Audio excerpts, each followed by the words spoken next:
बाबा का बड़ा ऐलान, सपा कांग्रेस परेशान।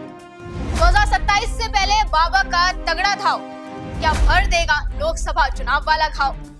नमस्ते दर्शकों, मैं निकिता रस्तोगी, डीएनपी इंडिया में आपका स्वागत। 2024 में हुए लोकसभा चुनाव में बीजेपी को करारा झटका लगा था। 400 पार का दावा करने वाली बीजेपी महज 240 सीटों पर सिमट कर रह गई। वही बात करें यूपी की, तो यूपी की 80 लोकसभा सीटों में से बीजेपी ने 33 सीटों पर जीत दर्ज करी और सपा ने 37 सीटों पर जीत दर्ज करी थी, जिसके बाद कहा जाने लगा था कि अब तो यूपी सीएम योगी के हाथ से गया। लेकिन दूध का जला छाछ भी फूक फूक कर पीता है। यही कारण है कि योगी आदित्यनाथ अब हर एक कदम फूक फूक कर रख रहे हैं और इस वक्त उनका फुल फोकस 2027 में यूपी में होने वाले विधानसभा चुनाव पर है, जिसके लिए उन्होंने अभी से दांव चलना भी शुरू कर दिया है। इसी के चलते एक बार फिर सीएम योगी ने ऐसा ऐलान किया जो 2027 में बीजेपी को एक बार फिर जीत की तरफ लेकर जाएगा और सपा कांग्रेस की सारी उम्मीदें धुल जाएंगी। तो कौन सा वो बड़ा फैसला है और कैसे ये फैसला आगामी चुनाव में बीजेपी को फायदा पहुंचा सकता है, जिससे सपा कांग्रेस की टेंशन बढ़ने वाली है, चलिए बताते हैं। योगी आदित्यनाथ ने प्रयागराज महाकुंभ संपन्न होने के बाद सफाई कर्मियों के लिए एक बड़ा ऐलान किया। उन्होंने कुंभ के दौरान सफाई का जिम्मा संभाल रहे 15,000 कर्मचारियों को 10-10 हजार का बोनस देने का ऐलान किया। इसके साथ ही उन्होंने प्रदेश के सभी सफाई कर्मियों को एक खुशखबरी भी दी। सफाई कर्मियों की न्यूनतम सैलरी 16,000 तय कर दी गई है, जो इसी अप्रैल से लागू हो जाएगी।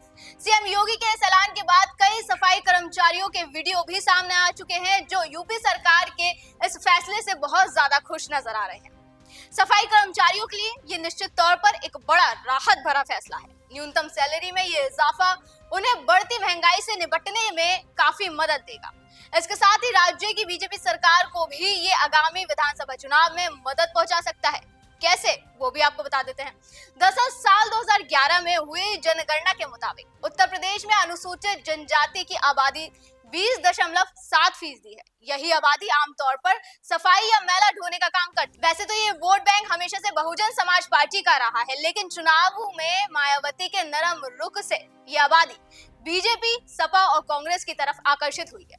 साल 2014 और 2019 के लोकसभा चुनाव हो या 2017 और 2022 के यूपी विधानसभा चुनाव हो, इस आबादी ने बीजेपी के पक्ष में जमकर वोट किया।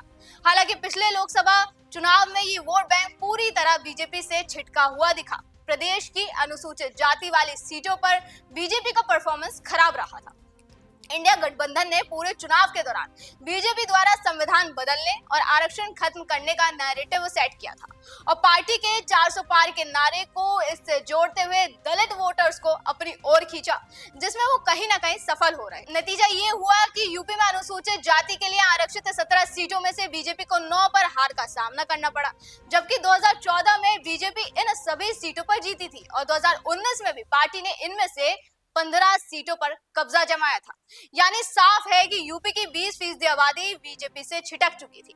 विपक्षी गठबंधन ने इसके बाद से लगातार बीजेपी सरकार को दलित विरोधी बताने का अपना अभियान जारी रखा, फिर चाहे वो संसद में अमित शाह द्वारा बाबा साहेब भीमराव अंबेडकर के अपमान का मुद्दा उठाना हो या फिर कुछ और। वहीं राहुल गांधी ने तो दिल्ली में मिली हार के बाद भी अपनी रणनीति नहीं बदली है। एलओपी राहुल गांधी ने एक बार फिर सोशल मीडिया पर पोस्ट कर SC/ST की मौजूद नियुक्तियों को भरने में नाकाम रहने पर चिंता जताई और फिर से बीजेपी पर दलित विरोधी होने का आरोप लगाया। वहीं बीजेपी भी खुद को दलित विरोधी छवि से निकालने के लिए पुरजोर कोशिश कर रही है। सीएम योगी का हालिया फैसला भी इसी प्रयास का एक हिस्सा कहा जा सकता है। महाकुंभ के बाद सफाई कर्मियों के साथ खाना और फिर बोनस और न्यूनतम सैलरी बढ़ाने का फैसला यूपी विधानसभा चुनाव में सीएम योगी के लिए गेम चेंजर साबित हो सकता है।